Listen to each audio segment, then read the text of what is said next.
আসসালামু আলাইকুম ওয়া রাহমাতুল্লাহ। সুপ্রিয় শিক্ষার্থীগণ, লাইভে আপনাদেরকে স্বাগতম।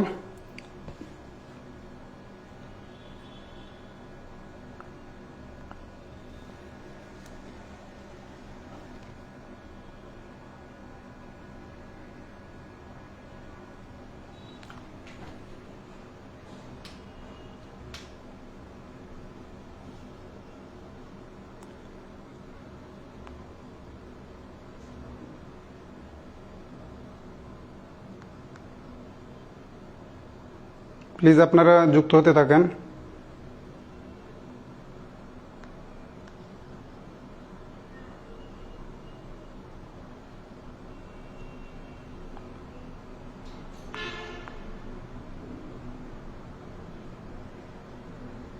আপনারা লাইভে যুক্ত হতে থাকেন।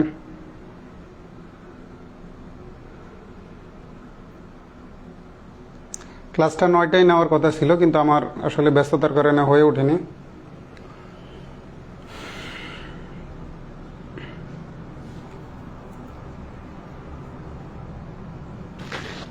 প্লিজ আপনারা যুক্ত হতে থাকেন।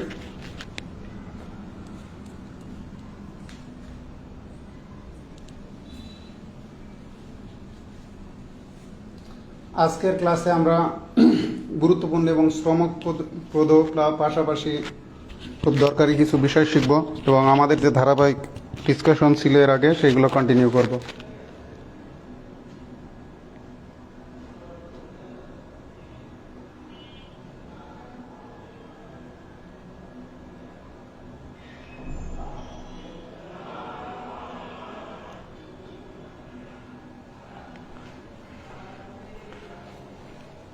আসসালামু আলাইকুম। যাক, আমরা আমাদের ক্লাস শুরু করি। আমাদের ক্লাস 9টা থেকে শুরু হওয়ার কথা ছিল। যাক, আমার একটু প্রবলেম ছিল, যে কারণে আধা ঘন্টা দেরিতে শুরু করতে হলো।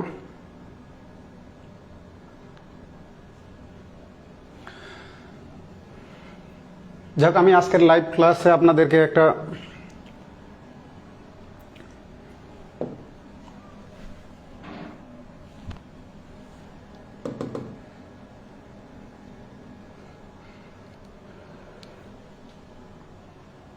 খুব গুরুত্বপূর্ণ বিষয় শেখাবো। পাশাপাশি আমাদের যে ধারাবাহিক আলোচনা ছিল, আমরা লাস্ট ক্লাসে নাউনের কমন নাউন আর কালেকটিভ নাউনের আলোচনা পর্যন্ত রেখেছিলাম।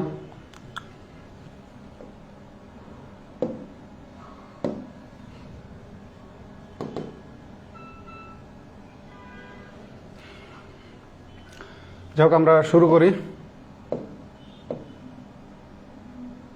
এটা বলার কারণ, এটা আসলে একটা ডিফিকাল্ট কোয়েশ্চেন ছিল। এই প্রশ্নগুলো যে পরীক্ষায় আসছে, ফ্রাঙ্কলি স্পিকিং আমি ছাড়া অন্যান্য প্রকাশনীর কোনো লেখকই সঠিক আনসার দিতে পারছিল না, মানে আমি যেগুলো দেখাচ্ছি। তো পরবর্তীতে আমি কিন্তু এগুলো সঠিক আনসার দিয়েছি এবং ফেসবুকে রেফারেন্স সহকারে অনেক পোস্ট দেওয়ার পরে অন্যরা হয়তো ভুল ত্রুটি সংশোধন করেছে। তাহলে যাই হোক, আমরা প্রথমেই শুরু করি। এই প্রশ্নটা এসেছিল বেগম রোকেয়া ইউনিভার্সিটিতে বি ইউনিটে 11-12 সালের মানে শিক্ষাবর্ষের ভর্তি পরীক্ষায়। তো প্রশ্নটা দেখেন, হাউ মাস, মানে আমরা কোয়েশ্চেন দিয়ে স্টার্ট করি, মূল আলোচনা আছে নিচে। হাউ মাস মানে আমরা তো সাধারণত টাকার পরিমাণই বুঝি সাধারণত। শি ও ইউ নাও, এই বাক্যের বাংলা অর্থ কি কেউ বলতে পারবেন? তাহলে কমেন্টে একটু লিখেন তো দেখি। How much she owe you now, আর এখানে রাইট আনসারই কোনটা হবে?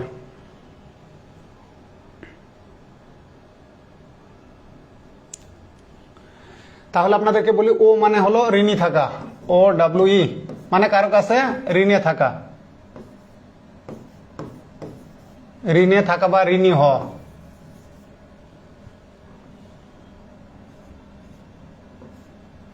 ঋণে থাকা বা ঋণী হওয়া। এখন এক্ষেত্রে দেখেন নাও লেখা আছে, এক্ষেত্রে ঝামেলা। হাউ মাচ ড্যাশ, এখন এই বাক্যের অর্থ কি হবে? যে তুমি ঋণে আছো নাকি সে ঋণে আছে? তো এক্ষেত্রে চমৎকার একটা বিষয়, দেখেন যে ও এর সাবজেক্ট হবে, যে ও এর সাবজেক্ট হবে, মানে ও এর যে সাবজেক্ট মনে রাখবেন এর ঋণে থাকবে, আর অবজেক্ট যে হবে ও এর কাছে ঋণে থাকবে, মানে এ ঋণী থাকবে এর কাছে, সাবজেক্ট হয়ে এই কিন্তু ঋণী থাকবে, ঋণী থাকবে মানে এর কাছে ঋণে থাকবে। এখন এটা বলার কারণ যে সাবজেক্ট হবে সে ঋণে থাকবে অবজেক্টের কাছে, মানে অবজেক্ট পাওনা থাকবে, অবজেক্ট পাবে, অবজেক্ট পাওনা থাকবে, মানে অবজেক্ট পাবে, পাবে বা পায় বা পায়। তাহলে আমরা দেখে নিই এই বাক্যটার প্রথমে অর্থ কি আসে। দেখেন কি বললাম, হাউ মাস মানে কত টাকা, নাও, এখন নাও আছে, তুমি বা আপনি, আপনি হোক বা তুমি হোক, আমি বললাম যেহেতু এ পাবে, এ ঋণে আছে, আপনি বা তুমি তার কাছে এখন কত টাকা পান, মানে তার কাছে পাওয়া, কারো কাছে পাওয়া, মানে এ যেহেতু এর কাছে ঋণে আছে তার মানে ইউ পাবে সি এর কাছে, তার কাছে কত টাকা, এই যে হাউ মাস আছে এ কারণে কত টাকা এখন দেখেন আছে, তাহলে তার কাছে এখন এই জায়গায় আমাদেরকে যুক্ত করতে হবে সামঞ্জস্যপূর্ণ অর্থ এখন। তাহলে আপনি বা তুমি তার কাছে এখন কত টাকা পাও বা পান, পাও বা পান বা পাবেন। এই বিষয়টা মনে রাখবেন, ও এই ভার্বটার ক্ষেত্রে যেটা মাথায় রাখতে হবে সেটা হলো ও এর যে সাবজেক্ট এর ঋণে থাকবে অবজেক্টের কাছে, মানে অবজেক্ট পাবে সাবজেক্টের কাছে। তাহলে আপনাদেরকে এখন দেখাই,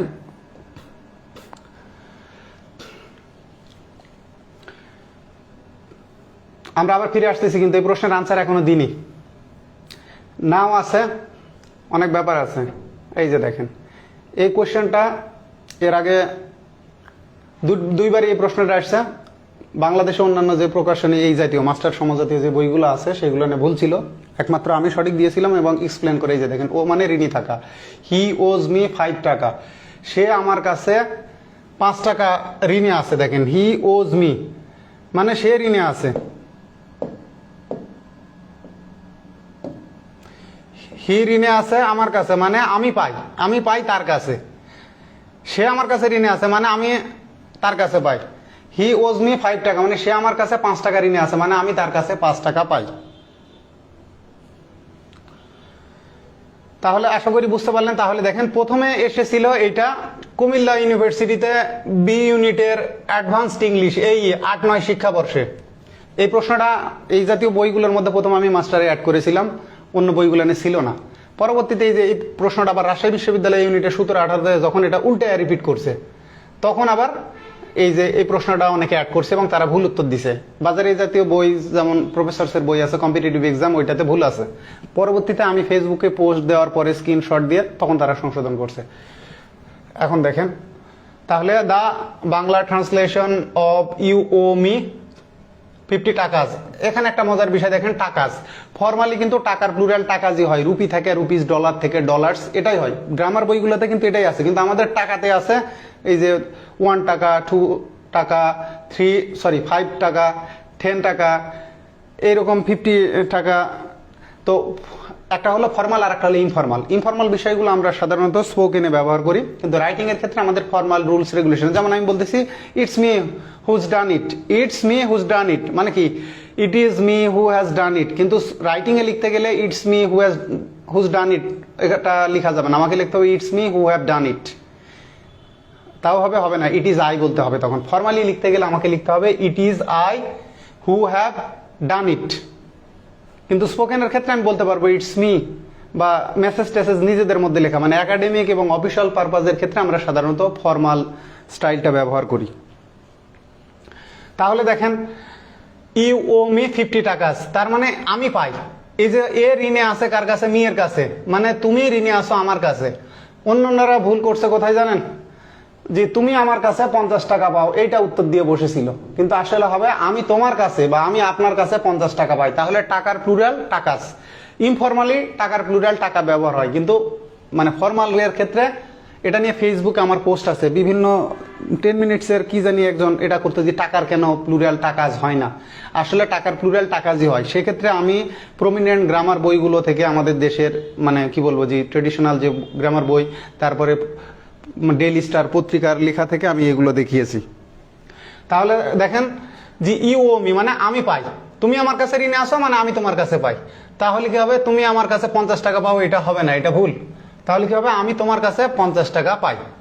এই যে দেখেন ট্রান্সলেট ইনটু ইংলিশ, আমি তার কাছে 50 টাকা পাই, আমি তার কাছে, এই যে আমি পাই, আমি তার কাছে পাই, তার মানে কি আমি তার কাছে, এই যে দেখেন এখানেও আমি তার কাছে, এই যে আমি তার কাছে পাই এই কথাটা থাকলে কি হবে দেখেন আমি তার কাছে পাই, এটা মানে ও এর পরে চলে যাবে, মানে ও আমরা আগে লিখে নি মি, ও মি কেন করলাম, যেহেতু আমি পাবো সেহেতু যে পাবে সে অবজেক্টে চলে যাবে, কার কাছে, তার কাছে, তাইলে আমার সাবজেক্ট হলো হি, যেহেতু হি ব্যবহার করছি তখন এর সঙ্গে এস লাগাতে হবে। হি ওজ মি কত টাকা, 50 টাকা, সেক্ষেত্রে 50 টাকাস, সেক্ষেত্রে 50 টাকাস। তাহলে কোনটা হচ্ছে দেখেন এই যে হি ওজ মি 50 টাকাস।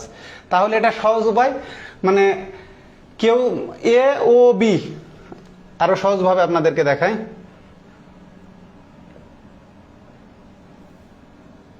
এখানে দেখাই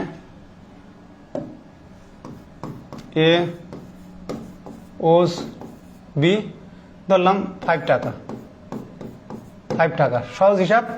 এ ওজ বি মানে এ বি এর কাছে ঋণী আছে, মানে বি এ এর কাছে পাই, সহজ তরিকা।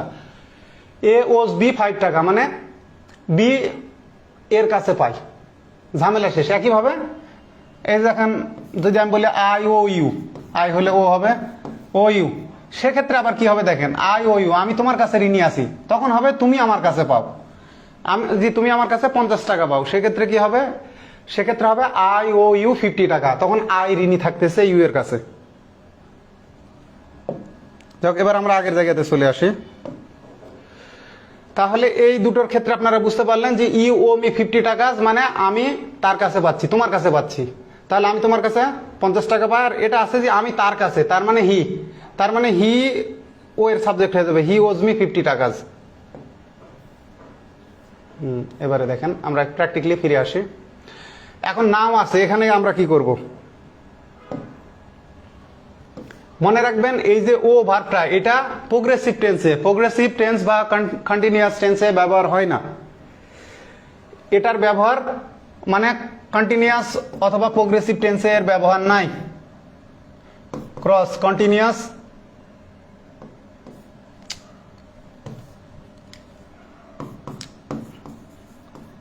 কন্টিনিউয়াস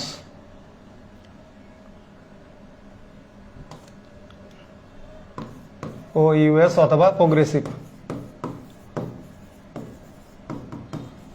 প্রোগ্রেসিভ, প্রোগ্রেসিভ টেন্সের অপর নাম কন্টিনিউয়াস টেন্স বা কন্টিনিউয়াস টেন্সের অপর নাম প্রোগ্রেসিভ। তো কন্টিনিউয়াস টেন্সে এটার ব্যবহার নাই, সেক্ষেত্রে আমাদের কি হবে, এক্ষেত্রে এইটা হবে না, নামের কারণে এটা হবে না, আমাদেরকে কি করতে হবে, প্রেজেন্ট ইনডিফিনিটে করতে হবে। তাহলে দেখেন শুরুটা হয়েছে WH ওয়ার্ড দিয়ে আর শেষে আছে note of interrogation, question mark আছে। তো সেক্ষেত্রে আমাদের কি করতে হবে, যদি WH ওয়ার্ড থাকে তখন আমাদেরকে এই যে ও ব্যবহার আছে, সাবজেক্টের আগে আমাদেরকে আনতে হবে অক্সিলিয়ারি ভার্ব, তারপরে সাবজেক্ট, তারপরে মূল ভার্ব। তো এক্ষেত্রে আমাদের WH ওয়ার্ড আছে, এটা তো ব্যবহার করা যাচ্ছে না, হাউ মাচ, এটা ব্যবহার করা যাবে না, প্রেজেন্ট ইনডিফিনিট টেন্স হলেও না, তাহলে আমাদেরকে ব্যবহার করতে হবে auxiliary verb, subject, principal verb, এই টাক্সারে। এটাও বাদ পাস্ট টেন্সে, এটাও বাদ, কারণ এই টাক্সার অনুসারে এখানে নাই।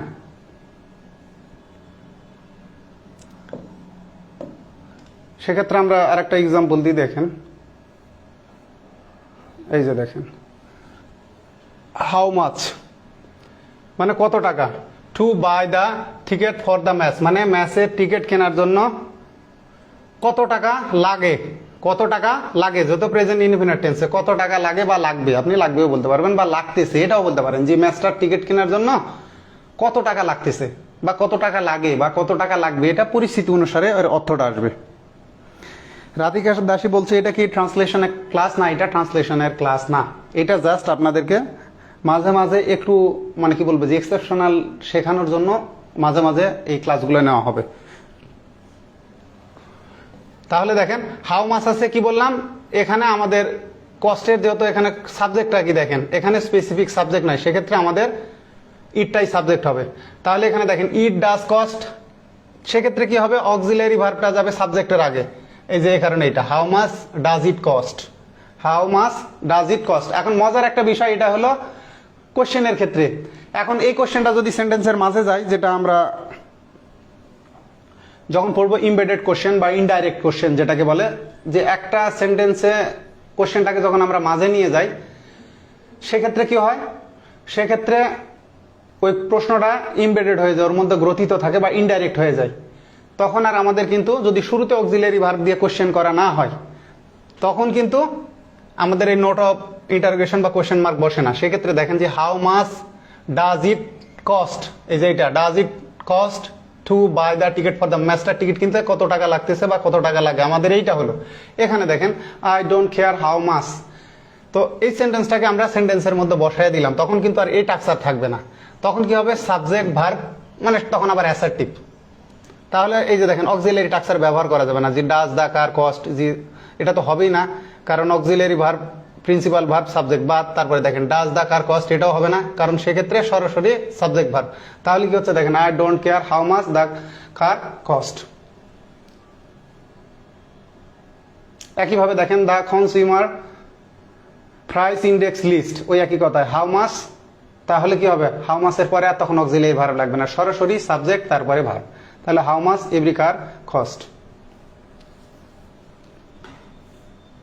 এগুলো আমরা পড়বো ইমবেডেড কোশ্চেনে।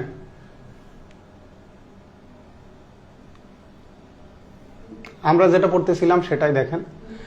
এখন আমরা পরের কোশ্চেনে আসি, দেখেন you have borrowed সাহাসা great deal of money from me lately, lately মানে সম্প্রতি, যদি লেটলি থাকে সেক্ষেত্রে আমাদের হবে present perfect tense, present perfect tense. তাহলে দেখেন you have borrowed me such a great deal of money from me lately, মানে সম্প্রতি তুমি আমার কাছ থেকে মানে কি প্রচুর পরিমাণে টাকা ধার করেছো। কি হয়েছে, সম্প্রতি তুমি আমার কাছ থেকে, ঠিক আছে, খুবই মানে কি বলবো, আসলে অনেক বেশি বা খুবই প্রচুর পরিমাণে টাকা ধার নিয়েছো এই সাসে। তো দেখেন যে এতটাই প্রচুর পরিমাণে টাকা নিয়েছো, মানে এতটা প্রচুর পরিমাণে টাকা নিয়েছো যে আমাকে কি করতে হবে, আই নিড টু, মানে এটাকে এখন আমাকে ফিগার আউট করতে হবে বা ওয়ার্ক আউট করতে হবে, হিসাব করতে হবে। তো আসলে আমি তোমার কাছে কত টাকা পাই বা তুমি আমার কাছে কত টাকা ঋণে আসো। তাহলে এখানে অনেক কিছু শেখার আছে। লেটলি থাকলে আমাদেরকে করতে হবে প্রেজেন্ট পারফেক্ট টেন্স, এই যে এখানে হ্যাভ আছে, এটা স্পোকেনে ব্যবহার করা যায়। এই যে আমরা যে কনস্ট্রাকশন গুলা করি,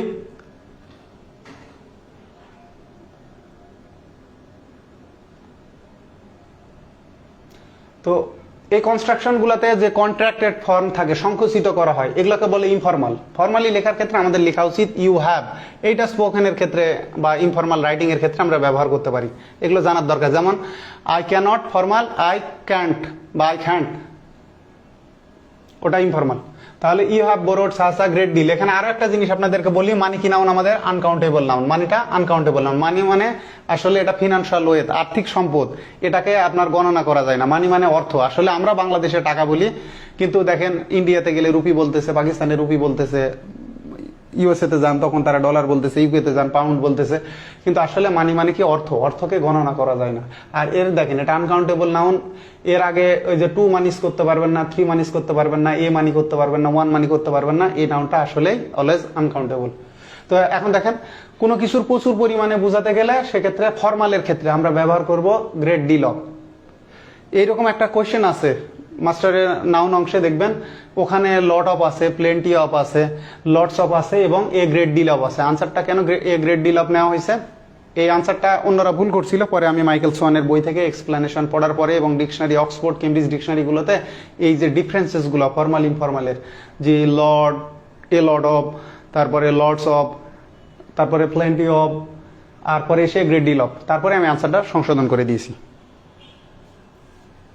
তাহলে এখানে শেখার কি আছে, যে লেটলি থাকলে আমাদেরকে প্রেজেন্ট পারফেক্ট করতে হবে, যদি নাউনটা আনকাউন্টেবল হোক, কাউন্টেবল হোক, প্রচুর পরিমাণে। তবে এটা মনে রাখবেন যে আনকাউন্টেবল নাউনের পূর্বে আমরা এই গ্রেট ডিল অফ ব্যবহার করবো, এটা কিন্তু আবার কাউন্টেবল এর পূর্বে বসবে না।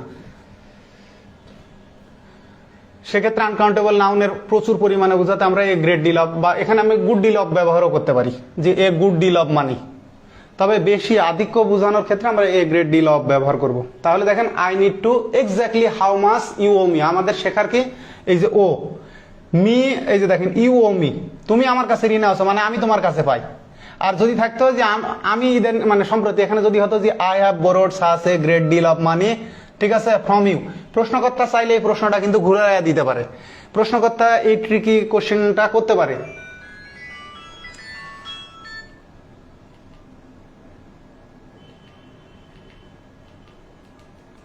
প্রশ্নকর্তা চাইলে এই প্রশ্নটা আবারও ঘুরিয়ে দিতে পারে যদি উনি একটু চালাক হন। পরবর্তীতে এই কোশ্চেনটা যদি কোনোভাবে রিপিট করতে চান, ধরেন এই প্রশ্নটা যে পরীক্ষায় আসছে কোথায়, চট্টগ্রাম ইউনিভার্সিটি বি ইউনিট 17-18 সেশনের এই প্রশ্নটাই, কারণ চট্টগ্রামে অবশ্য আমি দেখি এই ঘুরানোর একটা টেন্ডেন্সি আছে, ভালো লাগে। এই জায়গায় ইউ হ্যাভ আছে, এখানে করে দিবা আই, যে I have borrowed such a great deal of money from you lately. তখন দেখেন আই নিড টু, দেখেন এক্স্যাক্টলি, ঠিক আছে, এই জিনিসটা কিন্তু এটা ট্রান্সলেশনও তারা বানিয়ে দিতে পারে। তারা ট্রান্সলেশনও এক্স্যাক্টলি তখন হবে যে how much I owe you, যে আমি এইটা থেকে কোশ্চেন করবো, এইটুকুর উপরে করলে করতে পারে। তো কোনো হিসাব বের করার ক্ষেত্রে বা নির্ণয় করার ক্ষেত্রে আমরা ব্যবহার করি ওয়ার্ক আউট বা ফিগার আউট। তাহলে দেখেন I need to work out exactly how much you owe me, মানে আমার করা দরকার, কি করা দরকার, ওয়ার্ক আউট, হিসাব বের করা দরকার, হিসাব করা দরকার এক্স্যাক্টলি ঠিক how much you owe me, মানে আমি তোমার কাছে ঠিক কত টাকা পাই, এই যে আমি তোমার কাছে ঠিক কত টাকা পাই।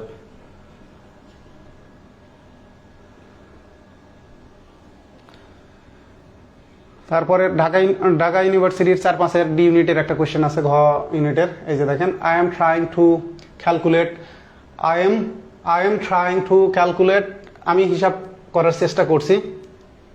এই যে দেখেন যে আমি তোমার কাছে কত টাকা পাই, ওই ঘুরে লাঠি ফিরে বাসি হলো। তাহলে আমাদেরকে কি করতে হবে, হাউ মাচ কিন্তু তখন সেন্টেন্সের মাঝখানে বসতেছে, দেখেন তখন কিন্তু আর ওই যে ডাব্লিউএস কোশ্চেন অনুসারে আমাদের ব্যবহার করার সুযোগ নেই, আমি হিসাব করার চেষ্টা করতেছি। তাহলে এটা কিন্তু শুরুতে আর নাই, মানে কোশ্চেন নাই। এই যে দেখেন ফুল স্টপ আছে, এখানেও দেখেন ফুল স্টপ আছে, কোশ্চেন মার্ক নাই। তখন কি করতে হবে, আমাদেরকে ডাব্লিউএইচ ওয়ার্ড ইউজ করতে হবে, তারপরে সাবজেক্ট, তারপরে ভার্ব। তাহলে কি আছে,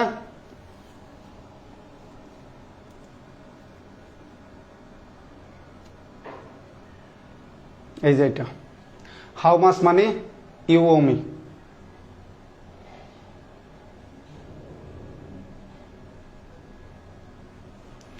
এখানে মানির আমার আসলে প্রয়োজন ছিলই না, না ব্যবহার করলেও হয়, কিন্তু স্পেসিফিক করার জন্য মানি ব্যবহার করা হয়েছে। দেখেন I am trying to calculate how much, ঠিক আছে, ইউ ও মি, এটুকু ব্যবহার করলে হয়। এই যে দেখেন এখানে কি I need to work out exactly how much you owe me, এখানে কি মানি বলছে যে how much money you owe me, এটা আপনাদেরকে বোঝানোর জন্য আমি এটা খুঁজতেছিলাম। তাহলে দেখেন এখানে যদি আমরা মানি ব্যবহার না করি তাতেও কোনো সমস্যা হতো না, এখানে যদি আমরা মানি ব্যবহার না করতাম তাতে কোনো সমস্যা হতো না। যে I am trying to calculate কি আছে, how much you owe me, you owe me মানে আমি, তুমি আমার কাছে ঋণ আছো, আমি তোমার কাছে পাই, তার মানে আমি হিসাব করার চেষ্টা করছি। I am trying to calculate, আমি হিসাব করার চেষ্টা করছি কি আমি তোমার কাছে কত টাকা পাই। এখানে অবশ্য আমার ট্রান্সলেশনটা ভুল আছে, আমি হিসাব করার চেষ্টা করছি, এখানে করার চেষ্টা করছি যুক্ত করতে হবে।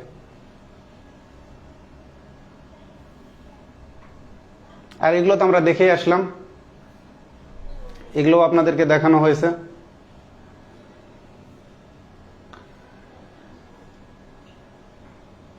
তাহলে আমরা আবারও ফিরে আসি, এই যে ও যে ভার্বটা, এটা হলো কারো কাছে ঋণে থাকা, মানে যে কারো কাছে ঋণে থাকবে ওই যে অবজেক্ট সাবজেক্টের কাছে পাবে, সাবজেক্ট অবজেক্টের কাছে ঋণী থাকবে। এই ভার্বের ওর যে সাবজেক্ট সে ঋণী থাকবে কার কাছে, অবজেক্টের কাছে।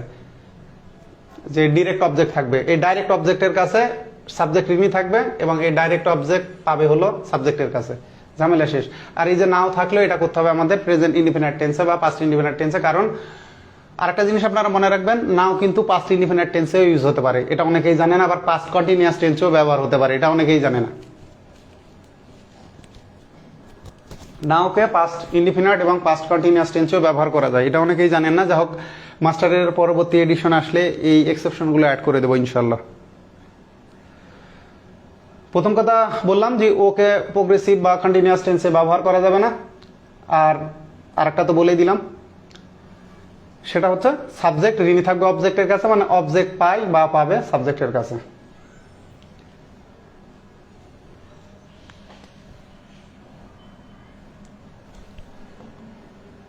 আমরা এবার ডিকশনারি থেকে একটু ঘুরে আসি।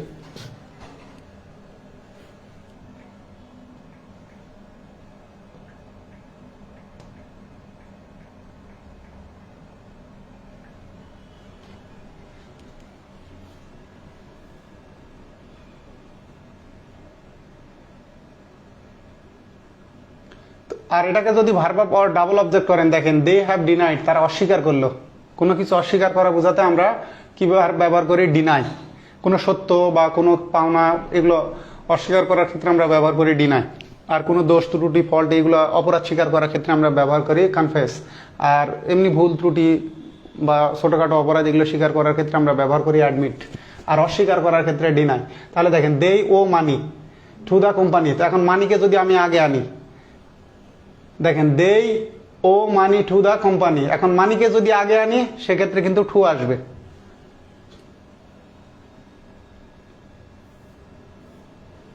আমরা কেমব্রিজ অ্যাডভান্সড লার্নার্স ডিকশনারিতে দেখি, দেখেন এই যে দেখেন ও ও ও,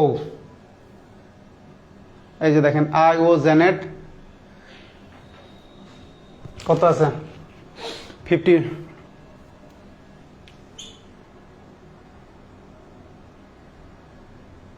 টু অবজেক্ট। এখন যদি আমরা এটাকে আগে নিয়ে আসি সেক্ষেত্রে টু হবে। জি আই ও $50 টু কার কাছে? জেনেট।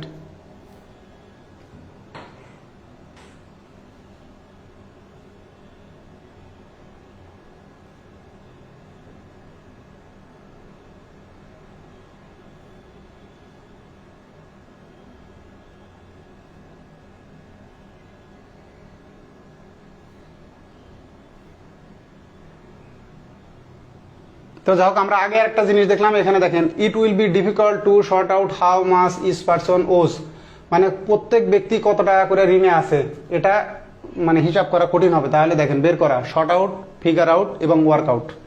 Short out, figure out, work out, এই তিনটা মনে রাখবেন। Short out, figure out, work out. আসলে স্টাডি করতে গেলে অনেক কিছু বাইরে হয়। তিনটা এগুলো আবার কিন্তু গ্রুপ ভার্বের মধ্যে আসে।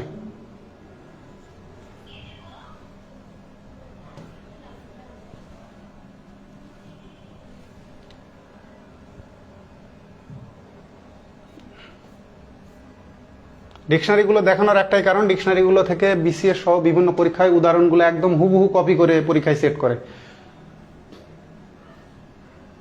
এখানে দেখা যাক ও সামবডি সামথিং। অনেক ক্ষেত্রে ডিকশনারিতে লেখা থাকে সামবডি এর পরিবর্তে এসবি আর এসটিএইচ এর পরিবর্তে সামথিং।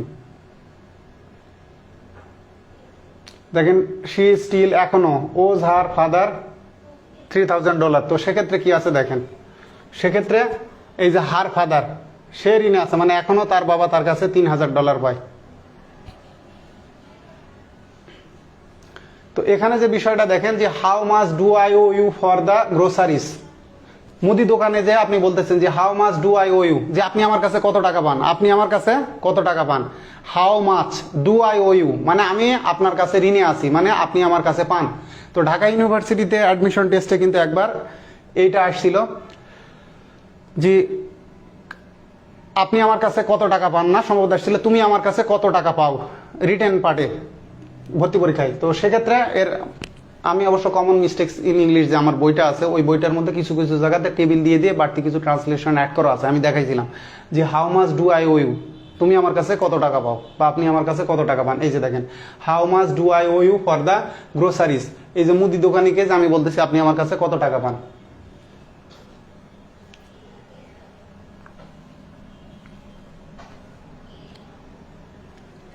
আমরা আবারও ও এর চার্টে ফিরে আসি। এই যে এইটা how much do I owe you, তুমি বা আপনি আমার কাছে কত টাকা পাও বা পান। তুমি আমার কাছে কত টাকা পাও, আপনি আমার কাছে কত টাকা পান। এই যে হাউ মাচ ডাজ শি অথবা হি ও ইউ, তুমি বা আপনি তার কাছে এখন কত টাকা পাও বা পান, যে ট্রান্সলেশনটা আমরা প্রথমে করে আসলাম।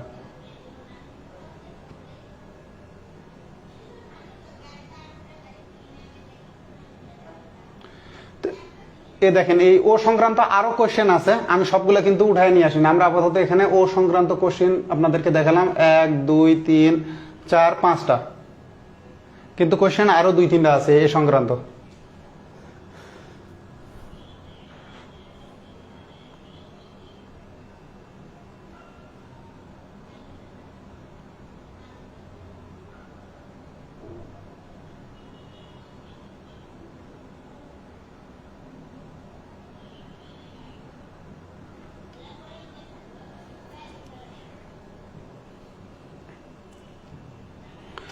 যাই হোক, আশা করি পরবর্তীতে আপনাদের এই সংক্রান্ত যে কোয়েশ্চেনগুলো, ও সংক্রান্ত কোয়েশ্চেনগুলো, এই কোয়েশ্চেনগুলো নিয়ে আপনাদের প্রবলেম ইনশাল্লাহ হবে না।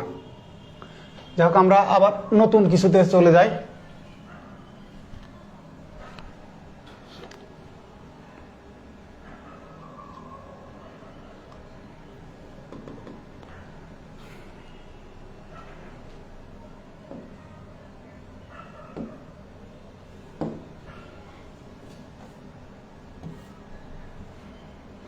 আমরা লাস্ট ক্লাসে শিখেছিলাম, মানে লাস্ট ক্লাসগুলোতে আমাদের ছিল প্রপার নাউন, কমন নাউন, তারপরে কালেকটিভ নাউন এসে আটকে ছিল। কালেকটিভ নাউনের আমরা একটা চার্ট দেখছিলাম, সেখানে দেখিয়েছিলাম যে কিছু কমন নাউনের সমষ্টি কালেকটিভ নাউন। যেমন দেখেন, এ লেখার স্টাইলটা পছন্দ হইল না।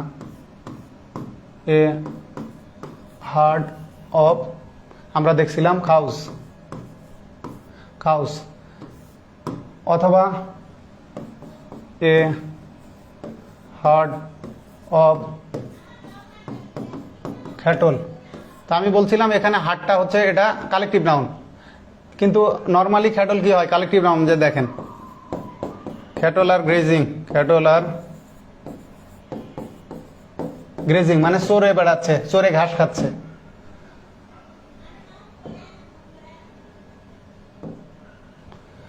এক্ষেত্রে কিন্তু এটা যেমন police are investigating the case, বা police are looking into the case, বা দ্য পুলিশ।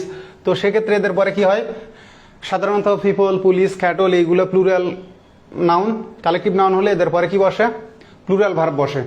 তো এক্ষেত্রে এরা কালেকটিভ নাউন, কিন্তু এদেরকে আমরা কমন নাউন হিসেবে ব্যবহার করতে পারবো। ঠিক একইভাবে আমরা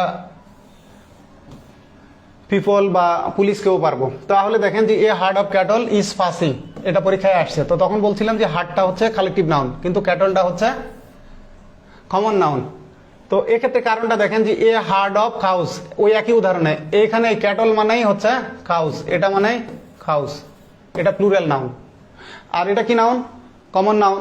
তো কমন নাউনকে যখন আমরা সাধারণত ব্যবহার করি, সেক্ষেত্রে এরা যেহেতু কি নাউন, কমন নাউন মানে কাউন্টেবল নাউন। তো কাউন্টেবল নাউনকে আমাদের নিয়মটা কি হয়, এদের পূর্বে ডিটারমিনার ইউজ করতে হবে, আর্টিকেলগুলো কিন্তু ডিটারমিনারের মধ্যে পড়ে। আবার যেগুলো আমাদের লিমিটিং অ্যাডজেক্টিভ আছে, যেগুলো নির্দিষ্ট করে এর সংখ্যা, পরিমাণ, এই লিমিটিং অ্যাডজেক্টিভগুলোকে আমরা বলি ডিটারমিনার। তো সেক্ষেত্রে কি বললাম যে এদের পূর্বে হয় ডিটারমিনার বসাতে হবে, না হলে অথবা কি করতে হবে, আমাদেরকে এর প্লুরাল করতে হবে। তাহলে দেখেন cows are sacred to Hindus, যে গরু হিন্দুদের কাছে পবিত্র। তো এখানেও আর একটা বিষয় দেখবেন যে ট্রেডিশনাল আগের গ্রামার বইগুলোতে এই যে আমরা মুসলিমস, হিন্দুস, বুদ্ধিস্ট, খ্রিস্টিয়ানস, এর আগে দা ইউজ হতো, এখন কিন্তু এর আগে আর দা ইউজ হয় না, এখন সরাসরি এই প্লুরালি ব্যবহার হয়, মুসলিমস, হিন্দুস। তাহলে দেখেন যেগুলো আমাদের কমন নাউন, এক্ষেত্রে আমরা এই যে প্লুরাল ইউজ করলাম, এটা কিন্তু আমরা এইভাবেও ব্যবহার করতে পারি। দেখেন দা, খাও, এই যে দাটা হচ্ছে ডিটারমিনার, স্পেসিফিক ডিটারমিনার, সুনির্দিষ্ট করলো। অথবা এখানে আমরা এটাও ব্যবহার করতে পারি, এ কাউ ইজ স্যাক্রিড,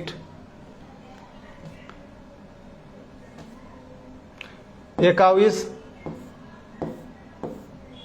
কি ব্যাপার স্ক্রিনে কাজ করে না কেন পেন,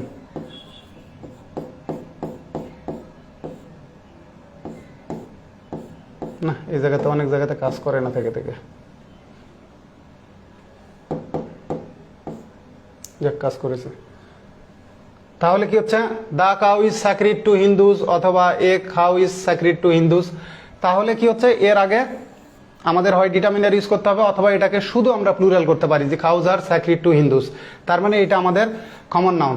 তো সিঙ্গুলার কমন নাউন থেকে প্লুরাল কমন নাউন করতে গেলে দুটা ওয়ে আছে, একটা হলো নাউনের সঙ্গে মানে এস বা ইয়ের যুক্ত করে প্লুরাল করা, অথবা ওই নাউনকে নিজেই মানে প্লুরাল হিসেবে ইউজ হয়, সেক্ষেত্রে আমাদের প্লুরাল ভার্ব ইউজ করা। আর একটা কি আছে দেখায় আবার আপনাদেরকে,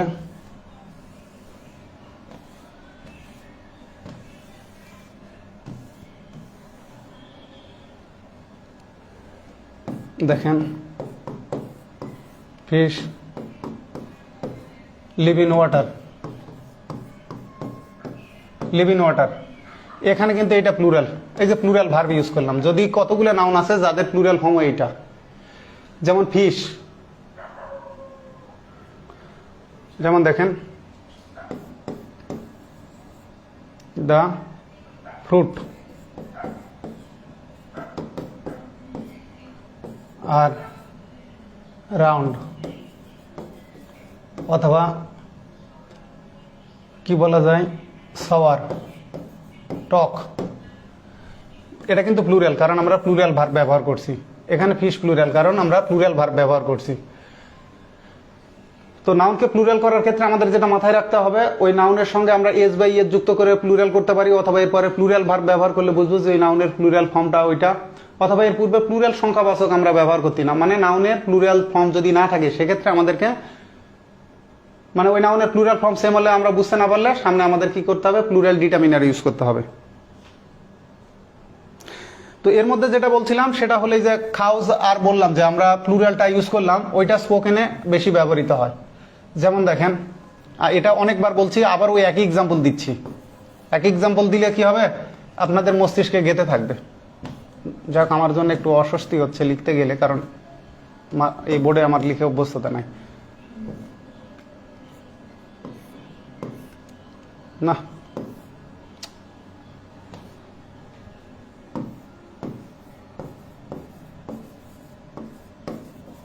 ম্যাঙ্গোজ আর মাই, আপনার প্রিয় ফল যেটাই হোক, আমি ম্যাঙ্গোর লিখে রাখলাম, আমেরিকার না লিখে ব্রিটিশটাই লিখি। Favourite fruit. এখন দেখেন, এই যে এই জায়গাতে বললাম স্পোকেনের ক্ষেত্রে এটাই বেশি প্রচলিত, এবং ইনফর্মাল রাইটিং এর ক্ষেত্রে এটা বেশি প্রচলিত। ম্যাঙ্গোস, তো এখানে যে বিষয়টা আমি আপনাদেরকে বলার জন্য মানে এটা লিখা, এখানে দেখেন এই ম্যাঙ্গো, এটা কিন্তু হলো আমাদের স্পেসিফিক কমন নাউন। আর ট্রেডিশনাল গ্রামারে, যে ট্রেডিশনাল গ্রামার বইগুলো আছে ওইটা অনুসারে কিন্তু রাইট হবে এইটা, যে ম্যাঙ্গো, অরেঞ্জ, অ্যাপল, কারণ আগে ম্যাটেরিয়াল নাউন ছিল, এখন ম্যাটেরিয়াল নাউন নেই, যে কারণে এটা এখন কি নাউন, কাউন্টেবল নাউন, মানে কমন নাউন। এটাকে ব্যবহার করতে গেলে কি করতে হবে, হয় এর প্লুরাল করতে হবে, মানে আগে ট্রেডিশনালি ছিল যে mango is my favourite fruit, তখন এটা ব্যবহার করতাম, ম্যাঙ্গো, অ্যাপল বা orange is my favourite fruit, কারণ এটা তখন ম্যাটেরিয়াল নাউন, খাবার বোঝাতো। কিন্তু এখন মডার্ন গ্রামারে ম্যাটেরিয়াল নাউন নাই, তো সেক্ষেত্রে এটা কি নাউন, কমন নাউন বা কাউন্টেবল নাউন। তো কাউন্টেবল নাউন ইউজ করতে গেলে কি বলেছিলাম, হয় এদের পূর্বে ডিটারমিনার ইউজ করেন, মানে নুড উলঙ্গ ব্যবহার করা যাবে না, একই রাখা যাবে না, হয় এদের পূর্বে ডিটারমিনার অথবা এদের প্লুরাল করতে হবে।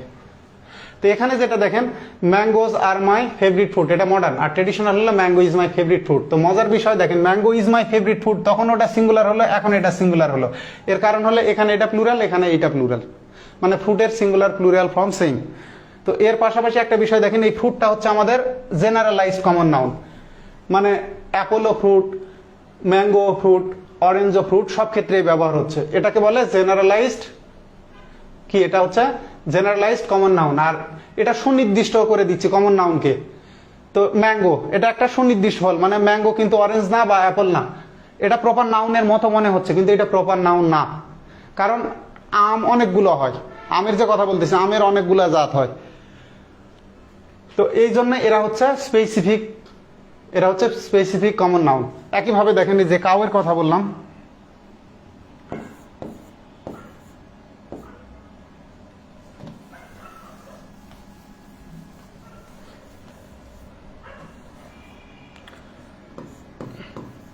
তা কাউ, অথবা এই জায়গায় আমরা এ কাউ ইউজ করতে পারি, ইনডেফিনাইট। ইজা কেউ ডোমেস্টিক বলেন, কেউ ইউজফুল বলেন, বা 4 ফুটেড অ্যানিমাল যেটাই বলেন, অ্যানিমাল। এক্ষেত্রে দেখেন, অ্যানিমালের ক্ষেত্রে অ্যানিমাল আর হলো কাউ, অ্যানিমালটা হলো জেনারেলাইজড কমন নাউন। এটা আমরা লায়নকে বলতে পারি, এটা আমরা গোটকে বলতে পারি, ডিয়ারকে বলতে পারি। তারপরে দেখেন, এটা যে কোনো অ্যানিমালকে বোঝায়, মানে যতগুলো অ্যানিমাল আছে সবগুলো অ্যানিমালকে, মানে জন্তুগুলো আছে আমরা বোঝানোর ক্ষেত্রে ফিশকেও আমরা অ্যানিমাল বলতে পারি, ওরা জলে বাস করে, জলজ-প্রাণী, অ্যাকোয়াটিক অ্যানিমাল।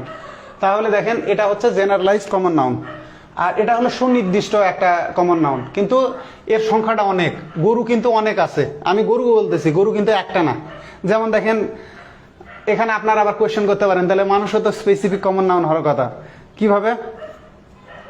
জি জাহাঙ্গীর, ভালো কথা। কিন্তু যখন আমি জাহাঙ্গীর বলতে, যে মাস্টার জাহাঙ্গীর বলতেছি, প্রথম অবস্থায় জাহাঙ্গীর মানে সাপোজ আমার কথা বোঝাচ্ছে, আমি রহিম, করিম, জয়নাল এসব না। কিন্তু আমি যখন কাউ বলতেছি, দেখেন জাহাঙ্গীর বলতেছি মানে একজনই, যখন এই যে এই নামের বুঝাবে তখন এটা কমন নাউন হয়ে যাবে। কিন্তু কাউয়ের ক্ষেত্রে যখন আমি সরাসরি বলতেছি কাউ, কাউ মানে কোনো একটা গরুকে বুঝাইনি, ওই গরুর টোটাল শ্রেণী বোঝাচ্ছে। গরু মানে গরু সম্প্রদায় বা গরু শ্রেণী, গরুর পুরো ক্লাসকেই বোঝাচ্ছে, মানে যতগুলা গরু আছে। কিন্তু জাহাঙ্গীরের তো এরকম সংখ্যা নাই, জাহাঙ্গীর কিন্তু একটাই।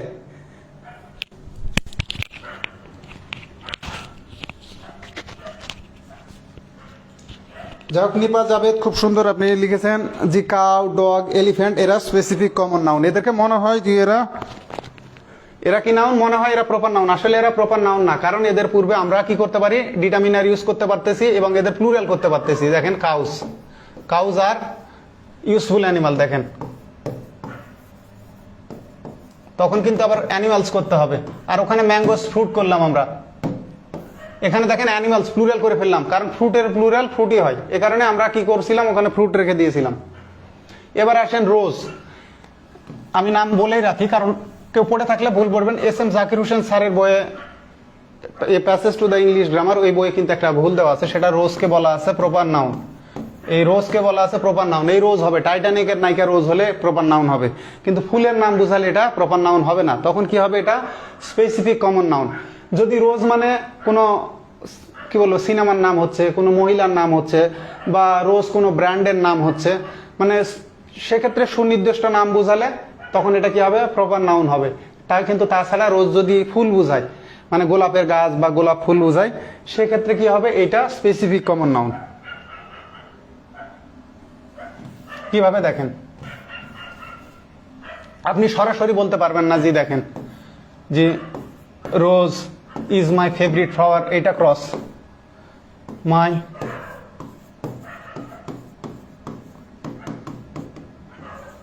Favourite flower.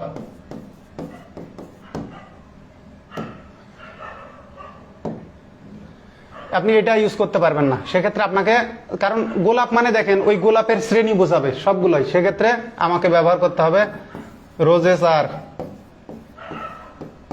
অথবা দা রোজিস। দেখেন যখন আমি সামনে দা আনবো তখন কি ঝামেলাটা হচ্ছে,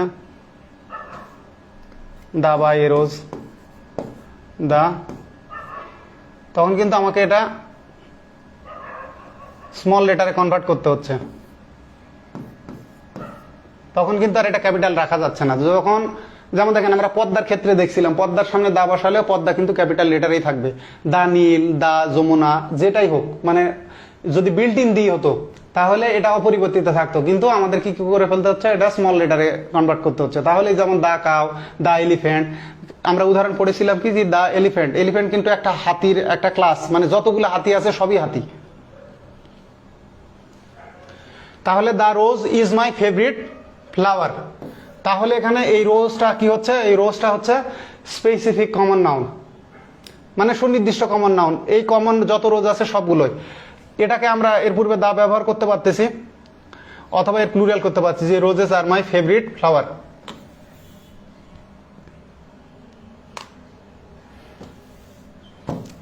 আরো কিছু এক্সাম্পল দিই, আপনারা বুঝতে পারবেন। আমি পোস্ট দিয়েছিলাম, পোস্টটা যদি পড়ে থাকেন তাহলে আপনাদের বুঝতে সুবিধা হবে।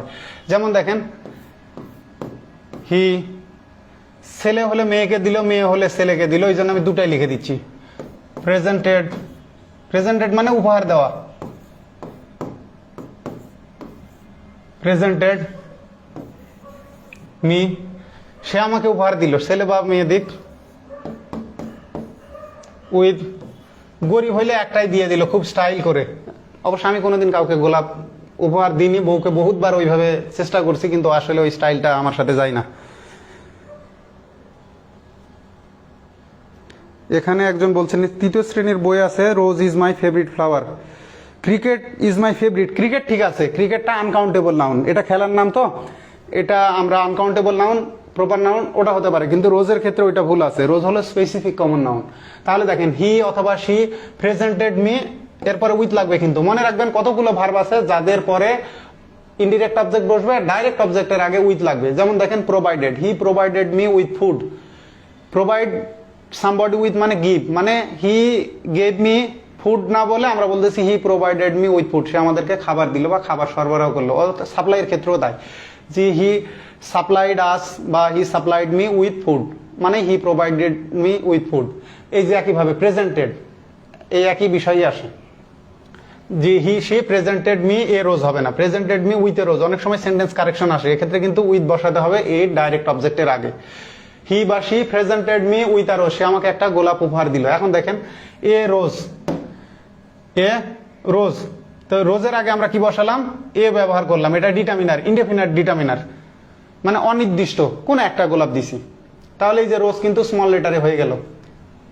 এখন আমি যদি বলি যে আমি একটা গোলাপ দিনি, যে এক গোছা গোলাপ দিয়েছি, বা এক স্তবক বা এক তোড়া, সেক্ষেত্রে আমরা কি বলতে পারি, এক স্তবক দিলাম, সেক্ষেত্রে বুকেই, ফুলের ওই যে বুকে যেটা বলি, কি বুকে, এটি কিন্তু উচ্চারিত হবে না, বুকে অফ রোজেস, বুকে অফ রোজেস। এই যে দেখেন এ বুকে অফ রোজেস, অথবা এ বান্স, এক গোছা, বান্স অফ ফ্লাওয়ার, তাহলে এই যে বান্স অথবা বুকে অফ ফ্লাওয়ার, বান্স। এখানে আমরা বুকেও ইউজ করতে পারি তোড়া অর্থে, আবার বান্সও ব্যবহার করতে পারি স্তবক। তাহলে এ বুকে অফ রোজেস অথবা এ বান্স অফ রোজেস, তাহলে এই অফ রোজেস, রোজেসটা প্লুরাল হয়ে গেল, এটা common noun, specific common noun. যদি প্রপার নাউন হতো তাহলে প্লুরাল হতো না।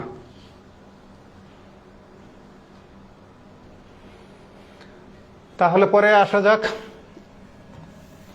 যে উদাহরণটা আমরা সবচেয়ে বেশি পড়ছি, আপনাদেরকে পোস্টগুলো পড়তে বলি কেন, পোস্টগুলো পড়লে ক্লাসে এসে ওই উদাহরণগুলো পরিচিত হবে এবং খুব ইজি হবে বোঝা। দেখেন সবচেয়ে আমরা যেটা সবাই বলি যে আমাদের লাইফ, লাইফ কি না, is not a bed of roses, মানে গোলাপ সজ্জা না। Life is not a bed of roses, তাই যে দেখেন রোজ আমাদের কমন নাউন বলে প্লুরাল হয়েছে। তো এখানে একটা বিষয় দেখেন, গোলাপের কিন্তু কাঁটা থাকে। তো জীবন আমরা এটাকে মনে করতেছি সহজ আর কি, কিন্তু আসলে সহজ না, জীবন কঠিন। কারণ আমরা এই যে এ বুকে of flower, buns of flower use করতে পারি।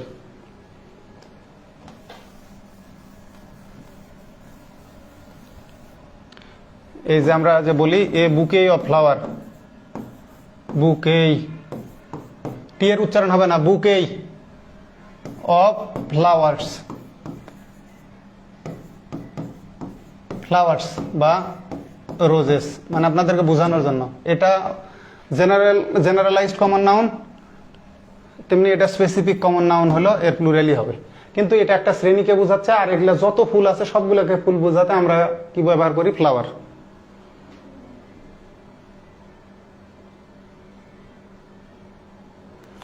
তাহলে আপনাদের নেক্সট টাইম আশা করি এই বিষয়টা নিয়ে প্রবলেম হবে না, যে কোনগুলো জেনারেলাইজড আর কোনগুলো স্পেসিফিক। মানে অনেকেই দেখে মনে করে, যেমন আমাকে এই কোয়েশ্চেনটা অনেক শিক্ষার্থী করতো মাস্টার বই, যে এক্সাম্পলটা আছে, এক্সাম্পলটা কি, যে the elephant has great strength, মানে কি হাতির বিশাল শক্তি আছে। তো স্যার এখানে কেন এলিফ্যান্ট, ওইটা তো একটা মানে প্রাণী। আমি বললাম ভাই ওইটা প্রাণী, কিন্তু হাতি বলতে একটা হাতি বোঝায় না, যত হাতি আছে সব হাতিরই বিশাল শক্তি আছে ধরা হয়, সামগ্রিকভাবে ধরা হয়, ওটা একজন না। কিন্তু বলতেছি যেমন দেখেন মাস্টার জাহাঙ্গীর হ্যাজ ট্যালেন্ট বা জাহাঙ্গীর হ্যাজ ট্যালেন্ট, এখন এই ট্যালেন্টের ক্ষেত্রে মানে অথবা বলা হচ্ছে যে Jahangir Alam is an authority on English grammar, মানে ইংরেজি গ্রামারের একজন দক্ষ ব্যক্তি। তো ভালো কথা, এক্ষেত্রে এই একজনকেই বোঝাচ্ছে। এই জাহাঙ্গীরের মতো কিন্তু আর অনেকগুলো না, হাতি মানে যেমন একটা শ্রেণী, তেমনি জাহাঙ্গীরের কিন্তু আর একটা শ্রেণী নাই, এখানে ইউনিক পার্সন একজন।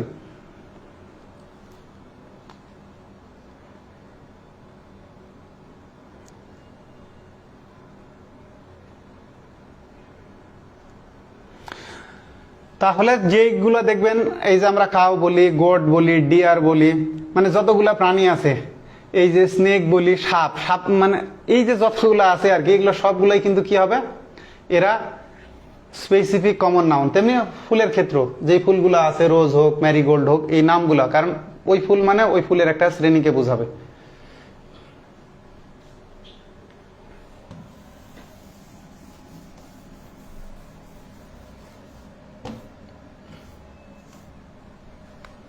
এই উদাহরণটা রিপিট করি আবার, দেখেন, the rose is the finest of all flower, is the finest of all flowers, all flowers, all flowers। তাহলে দেখেন দা রোজ। এখন এই জায়গাটাই দেখেন, এটা হলো ফর্মাল, এটা হলো ফর্মাল। রাইটিং এর ক্ষেত্রে এটাই, আমরা এটাও লিখতে পারি যে রোজেস আর দ্য ফাইনেস্ট। এটা স্পোকেনের ক্ষেত্রে roses are the finest of all flowers. এই স্ট্রাকচারটা মূলত মানে প্লুরাল প্লাস প্লুরাল ভার্ব শ্রেণীবাচক, এটা আমরা ব্যবহার করি মূলত স্পোকেনের ক্ষেত্রে। এই ডিফারেন্সগুলো আপনারা খেয়াল রাখবেন। কেন বললাম স্পোকেনে অনেকে, ওই যে বললাম অনেকগুলো গ্রামার রুলস আছে আমাদের দেশে, গ্রামারে একদম জগা খিচুড়ি করা হয়। জগা খিচুড়ি মানে কোনগুলা স্পোকেনের কোনগুলা রিটেনের, এই ডিফারেন্সেস গুলা করা হয় না। ফর্মালগুলা আপনি স্পোকেনে ব্যবহার করলে বিষয়গুলা এইরকম হয়ে যায়, আপনি কি যাইবেন, আপনি কি খাইবেন, আগের মতো মানে একটু অড লাগে। যেটা যেভাবে চলে সেটা সেইভাবেই বলা উচিত। আবার ভোকাবুলারির ক্ষেত্রে এইরকম আছে, যেমন দেখেন বিসিএস একটা কোশ্চেন আসছিল যে you look terrific in the dress. Terrific মানে কি? টেরিফিক মানে এক্সিলেন্ট। তো টেরিফিকটা হলো ইনফর্মাল, স্পোকেনে চলে। রাইটিং এর ক্ষেত্রে আমাকে লিখতে হবে ভেরি গুড বা এক্সিলেন্টই লিখতে হবে। এই যে ফ্যাব মানে ফ্যাবুলাস, ফ্যাবুলাসটা স্পোকেনে চলে না, এটা ফর্মাল। আপনি স্পোকেনে বলতে পারেন, কিন্তু fab, you are looking fab, formal informal. যেমন আমরা বলি সানরাইজ, যে we have to start before sunrise, we have to start before sunrise. তো এই যে sunrise, the we have to start before sunrise, মনে রাখবেন সানরাইজের আগে দা বসে না। মাস্টার বইয়ে প্রশ্নের উত্তরে কিন্তু দা দেওয়া আছে, এর কারণ হলো এটা প্রশ্নকর্তার ভুল। 4টা অপশনের মধ্যে নো আর্টিকেল নাই, আর্টিকেলে কোশ্চেন আছে, ওই জায়গাতে নো আর্টিকেল হবে। এই প্রশ্নটা সেট করা হয়েছিল সার্কেল অ্যাডজুটেন্ট 2004 সালের পরীক্ষা, সম্ভবত পিকেটি সরকারের বই থেকে। প্রশ্নকর্তা এ এন্ড ডি নাম্বারে নো আর্টিকেল নিয়ে অন্য আর একটা অপশন দিয়ে ফেলছে। তো যেহেতু নো আর্টিকেল নাই, বাধ্য হয়ে আমি দা দিয়েছি। আমার নেক্সট টাইম যখন বইটা রেডিশন দেবো সেক্ষেত্রে নিচে নোট দেবো যে প্রশ্নে সঠিক উত্তর নাই, সঠিক উত্তর হবে নো আর্টিকেল। মানে উই স্টার্টেড বিফোর সানরাইজ, ওর আগে সানরাইজ আগে দা বসবে না। এখন সানরাইজ না বলে যদি আমরা সান আপ বলি, সানরাইজ, দেখেন সানরাইজ, সানরাইজ সূর্যোদয়,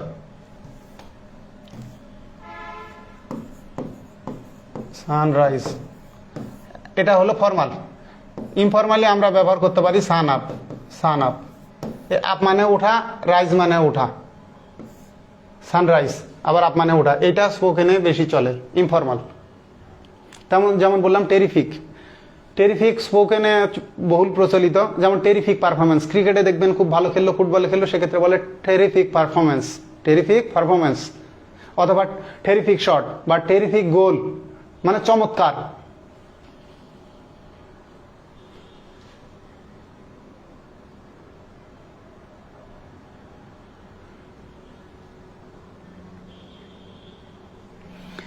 আজকে আমার ইচ্ছা ছিল ধারাবাহিকভাবে ক্লাস কন্টিনিউ করার, কিন্তু বললাম প্রথমে আমি ক্লাস নিতে চেয়েছিলাম রাত 9টায়, কিন্তু কোনো কারণবশত, আর আপনাদেরকে বলে রাখি আমার লাইফে খুব ঝামেলা যাচ্ছে এই এক বই পাবলিকেশন নিয়ে।